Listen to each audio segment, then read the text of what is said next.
ಇದು ಸಿಂಪಲ್ ರಾಮನ ಚರಿತ್ರೆ ಅಷ್ಟೇ.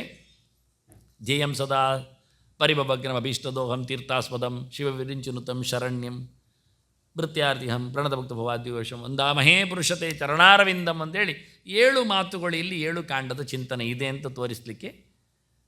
ಮತ್ತು ಚರಿತೆ ಕೇಳದೆ ಬದುಕೇ ಅಲ್ಲ ಹೇಳಲಿಕ್ಕೋಸ್ಕರ ಮತ್ತೊಂದು ಮಾತು, ದೇವರ ಚರಿತೆ ಅಲ್ಲದೆ ನಮಗೆ ಇನ್ನೇನು ಉಪಾಯ ಇಲ್ಲ ಚಿಂತನೆಗಾಗಿ ಅಂತ.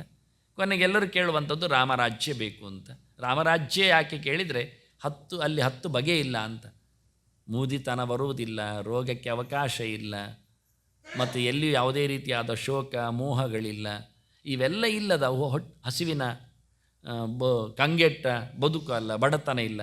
ಹೀಗಾಗಿ 10 ಇಲ್ಲದ್ದು ಕತೆ ಅದು ರಾಮನ ರಾಜ್ಯ ಅಂತ ಹೇಳಲಿಕ್ಕೋಸ್ಕರ ಚಿಂತನೆಯನ್ನು ಕೊಟ್ಟಿದ್ದೇನೆ. ಮತ್ತು ಮಾಮೂಲಿ ಕೊಡುವಂಥದ್ದು ನಂದು ವಿಭಕ್ತಿ ರಾಮಾಯಣ, ಇದು ಇದ್ದದ್ದಲ್ಲ, ಇದು ಹೊಸತ್ತು. ಮತ್ತು ಇನ್ನೊಂದು ಹೊಟಿಕೆ ತಂದಿದ್ದೇನೆ. ಹಾಗಾಗಿ 7 ವಿಭಕ್ತಿಯನ್ನು ಚಿಂತನೆ ಮಾಡಿ. ಅಂದರೆ ಮೊದಲಿಗೆ ಶಾಲೆಯಲ್ಲಿ ಸಂಸ್ಕೃತ ಕಲಿಯುವ ಅಂದರೆ ರಾಮ ರಾಮೋ ರಾಮ ರಾಮಂ ರಾಮೋ ಶಬ್ದ ಹೇಳೋದು, ಅದು ಯಾವ ಶಬ್ದ ಹೇಳಿ ರಾಮ ಶಬ್ದ ಹೇಳು ಅಂತ ಕಲಿಸುವುದು ಪರೀಕ್ಷೆ ಅಂದರೆ. ಯಾಕೆ ಒತ್ತಕ್ಷರ ಇಲ್ಲ, ಅದು ಸುಲಭವಾದ ಆರಾಮವಾಗಿ ಹೇಳಬಹುದಾದ ಶಬ್ದ ಅದು ಅಂತ. ಅದೂ ಸಹ ಭಟ್ಟೋಜಿ ದೀಕ್ಷಿತ ಇದ್ದಾಗ ಅವ ವ್ಯಾಕರಣಜ್ಞ, ಅವನು ಮಲಗಿದ್ದ ಹಾಸಿಗೆಯಲ್ಲಿ ಸಾಯಿ ಹೊತ್ತಿನಲ್ಲಿ. ಅವನಲ್ಲಿ ಯಾರೋ ಹೇಳಿದ್ರಂತ ಅವ ಮತ್ತೆ ಲೆಕ್ಕ ಹಾಕ್ತಾ ಇದ್ದಾನೆ, ಸೂತ್ರಗಳನ್ನೆಲ್ಲ ಕೇಳ್ತಾ ಇಕೋ ಎಣಚಿ ಅಂತ ಅದು ಹೀಗೆಲ್ಲ ಮಾಡ್ತಾ ಇದ್ದ ಅವನ ಪ್ರಕಾರದಲ್ಲಿ. ಆಗ ಯಾರು ಹೇಳಿದರೆ ನಿಂಗೆ ಎಂಥ ಕರ್ಮಕ್ಕೆ ಮಾರಯ್ಯ ವ್ಯಾಕರಣ, ಮುದಿಯಾದಿ ನೀನು.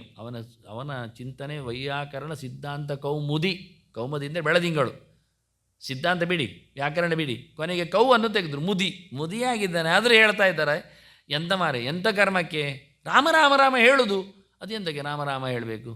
ರಾಮ ಹೇಳಿದರೆ ಆಯ್ತಲ್ಲ ಬಹುವಚನದಲ್ಲಿ, ಜಪ ಮಾಡುವವರಿಗೆ ರಾಮ ರಾಮ ರಾಮ ರಾಮ ರಾಮ ಅಂತ. ಇದು ರಾಮ ಬಹುವಚನ ಹೇಳಿದರೆ ಎಲ್ಲ ಬಂದಾಯಿತು, ಸುಮಾರು 1000 ಹೇಳಿದಾಗ ಆಯ್ತಲ್ಲ ಹೇಳ್ತಾನೆ.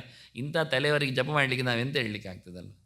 ಹಾಗಾಗಿ ಬಹಳ ಚಂದವಾಗಿ ರಾಮನ ಚರಿತ್ರೆ, ರಾಮನ ರಾಜ್ಯ, ಅಲ್ಲಿಗೆ ನಮ್ಮ ಸಮೀಕ್ಷೆ ಮುಗಿತಾ ಇದೆ.